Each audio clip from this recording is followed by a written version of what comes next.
Hey y'all, I'm Letitia Rashay, and we are back to talk about another episode of Love Island. Of course, we are still on season 7. This is episode 30, and I have thoughts, so let's talk about it. If you are not following me on Snapchat, not no damn Snapchat. If you are not following me on TikTok, please do because I watch these episodes in real time and I like to give commentary as I watch it.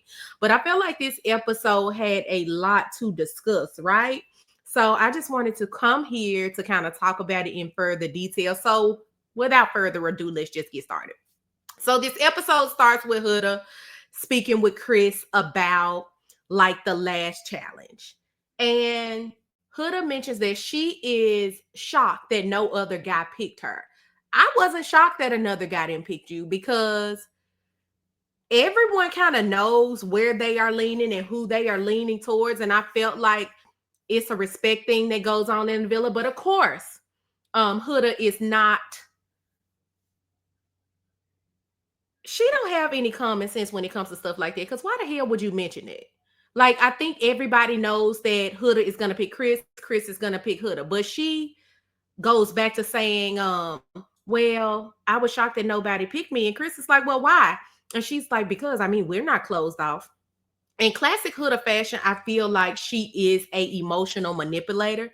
You weren't closed off with Jeremiah. That didn't stop anything or anybody's, from kissing you in challenges. So to me, I felt like that was a tactic to kind of get him to lean toward closing off and not allowing him to do it organically. She's an emotional manipulator.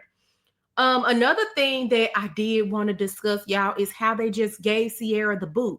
Now, I didn't know anything about this racial slur until the night before. Of course, I'm on TikTok and I see like Cierra did the same thing that Yulissa did. Now, the difference with Yulissa, she did say a racial slur as well. However, it happened so early in the season.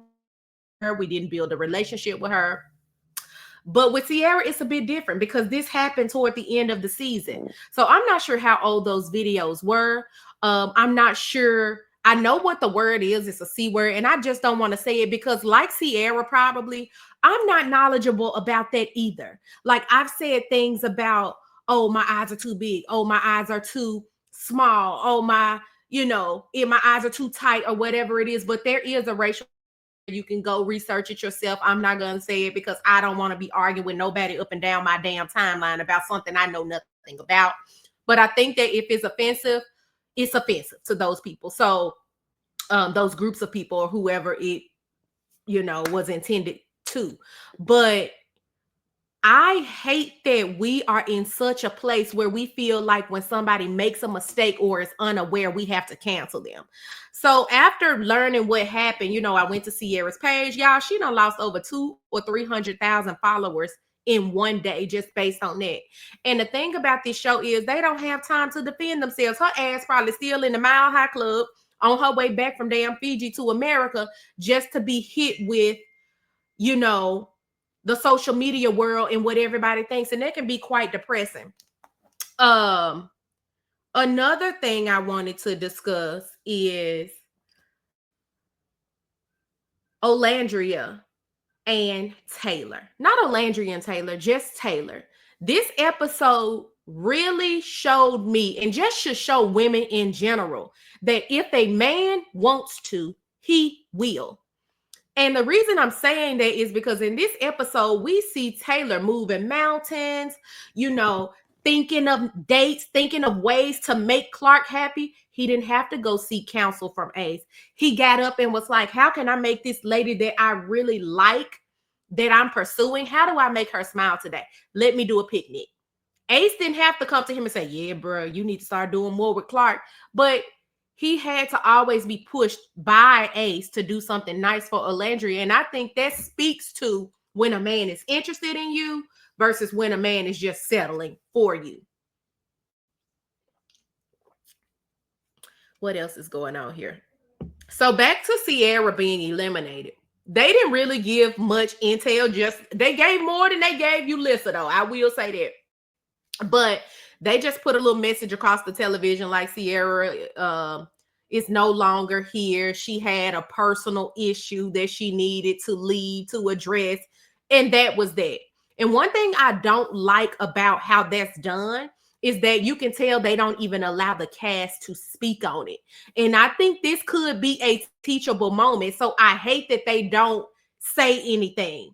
I guess they're saving it for a reunion. Hopefully, we'll get a chance to see Cierra as well as Yulissa at the reunion and they can explain themselves at that time. But I really wish we had an opportunity to get some type of feedback from the cast. Now, with that being said, is it just me or do y'all feel like if you are locked in or closed off with somebody and your partner goes home, I feel like closed off means you've done all the exploring you wanted to do. You found this person that you came here looking for, everything that you envisioned in your mind, you found it in this person. And when you're ready to start life and see what life is like with this person outside of the villa, so me personally, I feel like once you find that person, if they ask leave, you need to leave with them. Has anybody on this show thus far, like last year with Rob, for instance? Remember Rob met this, not Leah, he met this little nice looking girl, blonde girl, and they were just boohooing, snotting, crying, and he didn't even leave with her ass? Explain to me that. So I really do feel like Nick may be just a producer's favorite because he just keep getting extra lifelines and I'm not sure why. I feel like they need to let you go. And honestly, I feel like once you start having sex with somebody on the cast, y'all should close off anyway. They should make y'all ass close off because who want to come behind somebody having sex with somebody in the next bed and then the next week I'm supposed to be coupled up with you? I think not. It's a no for me. Also, while I'm on Nick's ass, at that moment, I was like, Lord Jesus, please don't let Olandria fall for this okie doke. Because at this point, I feel like for Nick, it is a fight or flight situation. He's desperate. He knows that anybody who is left single and vulnerable is likely to be eliminated. So he is grasping at straws for a connection. And you got to look at it. We winding down to the wire. Everybody is almost coupled up. Who else can he explore besides Olandria? And I'm so confused with this damn team, NicOlandria on the TikTok. Like, y'all just, I thought this show was about voting for the people we thought had the strongest connection. It seems like has become a popularity contest, and I'm really hating that now they have allowed America to dictate these couples because even with that being said, I hate to bring race into things, but like how Huda cut up now, Huda did with Jeremiah, how she done cursed this man out, going around here threatening behavior to everybody that comes in, kissing her, yet she is somehow America's favorite. I'm telling y'all, racism still exists even in the smallest ways. Even with Cierra making a slur that personally, I didn't think it was a thing, but I'm not going to even judge that. That is what it is.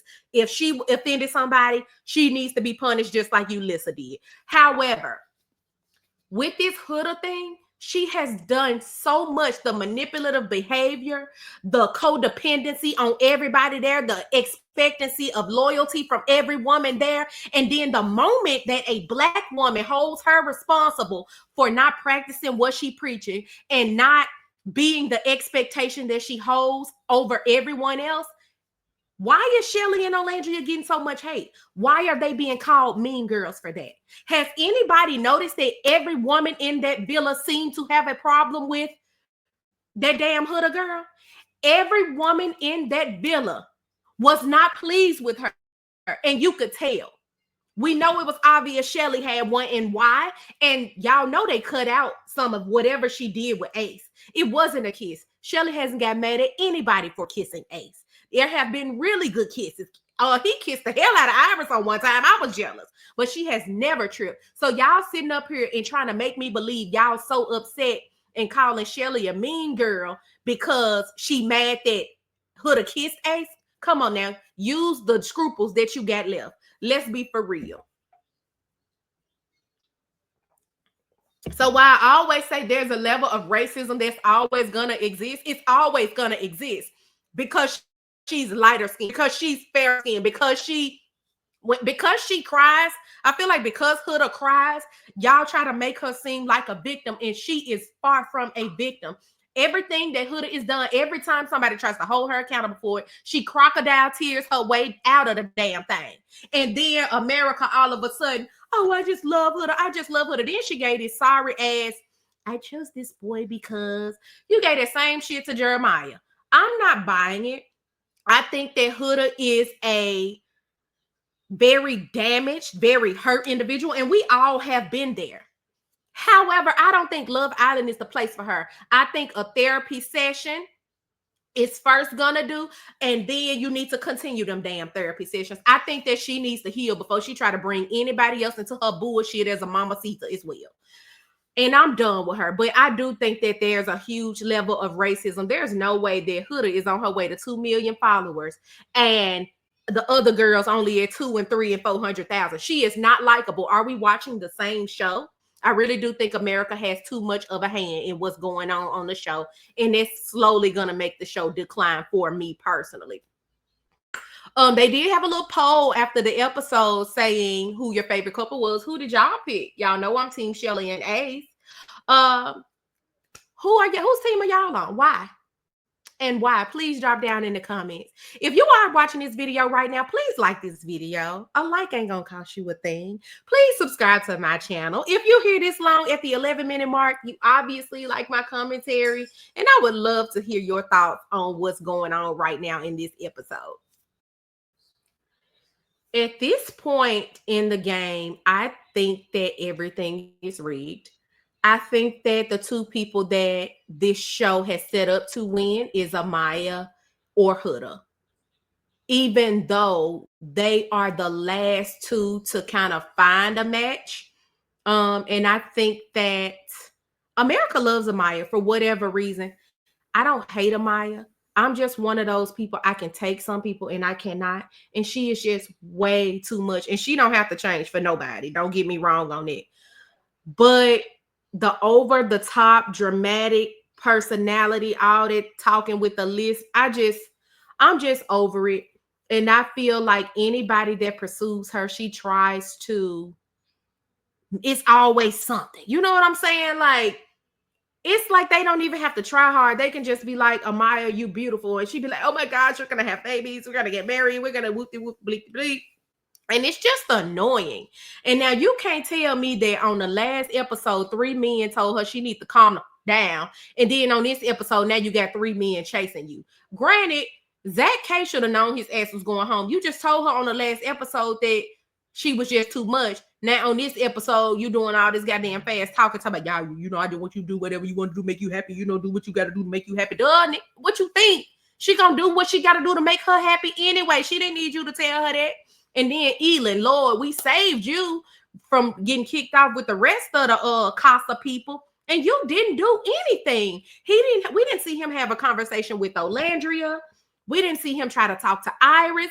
These people are still open and freshly out of situationships. So I didn't understand why we didn't see more of those 2 men, ZaK and Elan, you know, getting out there in the field to get to know some of the women. I didn't understand that. And now they gone home. That's on them. And now I have said this in a previous video. However, I'm going to say it again. Clark, I don't know about Clark. I'm on the fence about Clark. I feel like we haven't seen her personality. We don't know her, even though she's been on our screen for the past 4 or 5 episodes. I feel like the same way Olandria liked Taylor likes Clark in that way. I'm not sure if Clark likes Taylor in that way, but we will find out. You can't hide too long. One thing I do like about Shelly and Ace, which is why I do understand why they are on America's shit list, but I'll pivot back to that shortly. But one thing I do like about the Shelly and Ace relationship, why it gives me Cordell and Serena vibes in a way, is because they didn't rush to get to the finish line. They have been really moving slow and steady. And we do know that slow and steady wins the race. So in this episode specifically, I really enjoyed seeing them talk about their humble beginnings. And what I will say, just like I said in my TikTok video, please go follow me on TikTok at Letitia Richey. It's listed on the screen. I talk about this a lot on there. I do notice a pattern with a lot of African-American people that we do have similar stories. And I feel like a lot of us do bond with other people like us based on traumatic past and things like that. So I felt like it was interesting to see them kind of peel back another layer and get to know each other on a deeper level. And like Shelly mentioned in the episode, it does show a level of trust and comfort that they have become with one another to share those intimate type of details about things that you probably wouldn't share loosely, unlike Mama Sita, who took 5 days to even tell a man that she was falling for, that she had a kid. And another thing about this heifer, I just feel like, what kind of woman would be sitting up there hiding the fact that she has a child just to appease a man that may not want her when she finally does tell him? It made no sense. Now, Olandria and Nick, I want Olandria to be a little bit more smart when it comes to Nick. Nick is an opportunist. He is opportunistic. He just told Olandria less than 2 episodes ago that, I did realize that there's no spark between us. There's no chemistry in that way. So yeah, I think us kissing was a big mistake. And now all of a sudden Cierra's gone, and he had a huge change of heart, saying, oh, I still get butterflies when I'm around you. Oh, you make me nervous. He dusting off the seat, holding her hand up the stairs. I ain't seen him do shit but Cierra. Like, so I'm like, if you wanted to pursue me, I'm never gonna play second fiddle. Never. So I don't like that she keeps saying like the universe and the Lord done brought this together a third time around. No, he didn't. Because the universe wouldn't allow a man to dump you 3 times over every time Cierra come back. Like, no, ma'am, I don't want this. I don't know who's rallying for it. I don't know who in the control room saying, let's do a NicOlandria hashtag. But it's not it for me personally. What are y'all thoughts? I don't care what nobody say. Olandria got a body on her, don't she?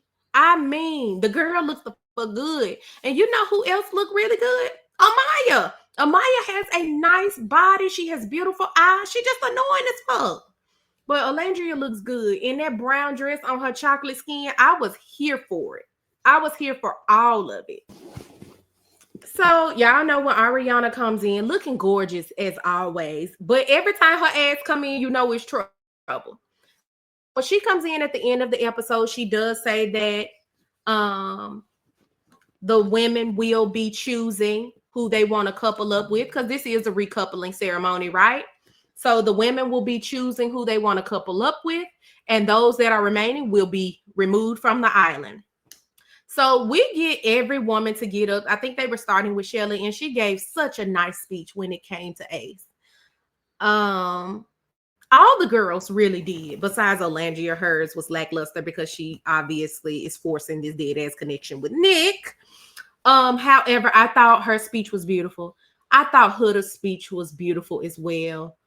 And I just think it's funny how Amaya went to nobody wanting her 1 episode to then this episode 3 men wanting her. I'm telling y'all, from the producers, it's a scheme that Todd set up to come to us with the bullshit. I'm telling y'all, because there's no way that this works that way. There's no way. But anyway, at the end of the episode, the people who weren't picked went home, which was Elan, ZaK K, and who was the third guy? Elan, ZaK K. I don't remember who the last guy was, y'all. Help a sister out. But anyway, they all went home, and here we are. We waiting on episode 31 tonight. I'm a little late posting this video, but oh yeah. So it was only ZaK K and Elan. I really had to just go back, y'all, and watch it. If they done had so many damn people coming through and go here, I just get confused sometimes. But those were the only 2 that went home. But after the elimination, I found it was a really nice scene, seeing the girls all sit down and saying, I think Shelly mentioned that it was good seeing that all of the relationships that are kind of together right now all started off as friendships.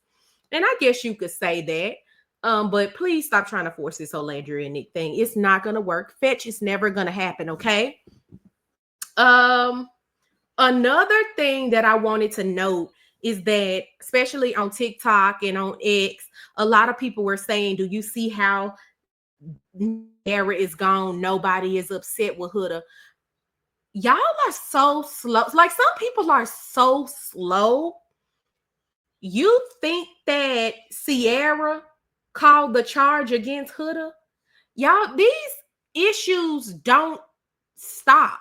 We literally see bits and pieces of a 24-hour day. They consolidated into 1 hour. And y'all do know that there's not been a fight on Love Island, which means you can even see when they are in heated exchanges that production tells them, okay, move on. They are forced to make up. You think these young 20-year-olds are like this in real life?